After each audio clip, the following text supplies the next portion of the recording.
Hello and welcome to Vault Holocron. I'm Jonathan and today we will be discussing Oppo Rancisis from the prequels. Oppo Rancisis is a Thespiasian from the expansion region planet of Thespius. Thespiasians are really rare in Star Wars canon, and Oppo Rancisis is the only one to have made it onto the TV. He appeared in The Phantom Menace, Attack of the Clones, and The Clone Wars, but not in Revenge of the Sith.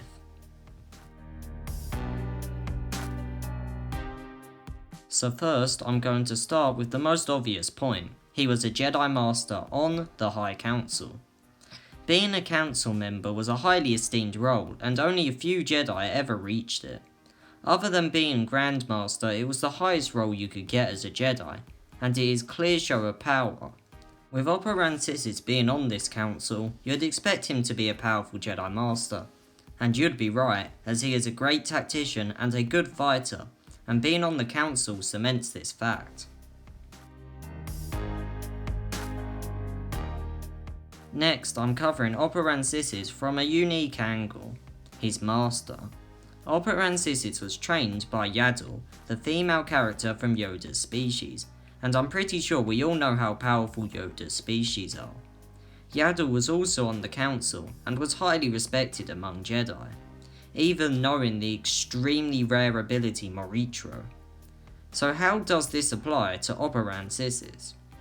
Well, I believe that we can use Yaddle's power to safely assume that Oppo Rancisis was a great Jedi, as he had learnt from one of the best.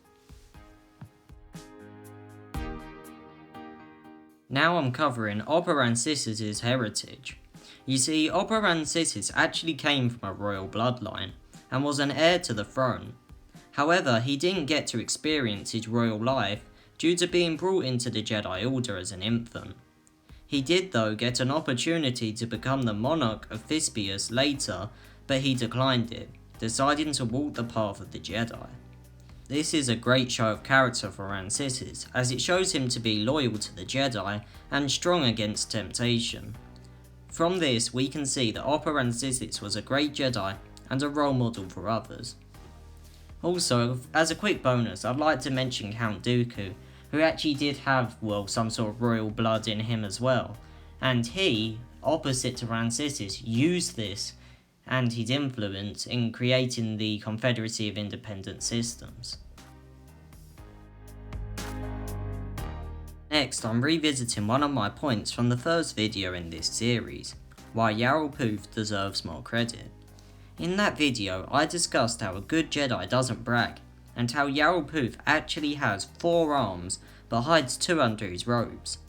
Well, as crazy as it seems, in The Phantom Menace, not just Yarael Pooth was hiding 2 extra arms, but also Oppo Rancisis.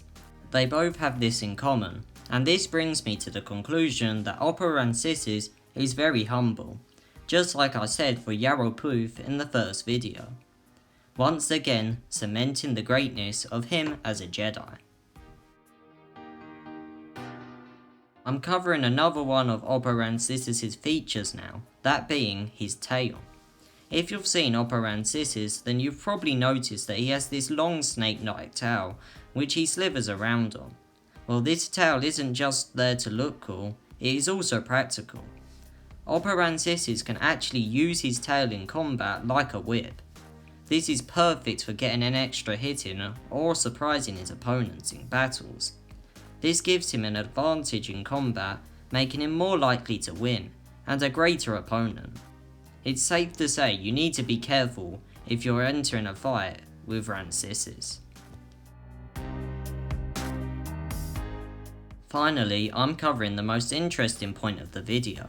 Oppo Rancisis survived the Jedi Purge, otherwise known as Order 66.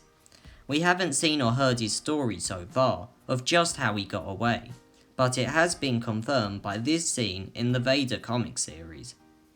If you look at the Aurebesh writing on the hologram, it is a list of Jedi survivors. Oppo Rancisis is on this list, along with Yoda, Obi-Wan, Coleman Kakaj, Selrak Ilios, and a mystery 6th Jedi, which I failed to translate as I can't see the letters well enough. This shows that in canon he survived Order 66, and shows that he was pretty good at getting away, as the Empire hadn't found him by this point. He hasn't yet showed up in canon after this, and we don't know if he was eventually tracked down by the Empire, but it is cool to know that he is alive. It's a stretch, but he could even show up in The Mandalorian, bearing in mind he hasn't been given a canon death yet, although I don't think this will actually happen. Anyway, thank you so much for watching. I hope you've enjoyed this dive into the Thespiastian Oppo Rancisis, and we hope to see you later at Vault Holocron.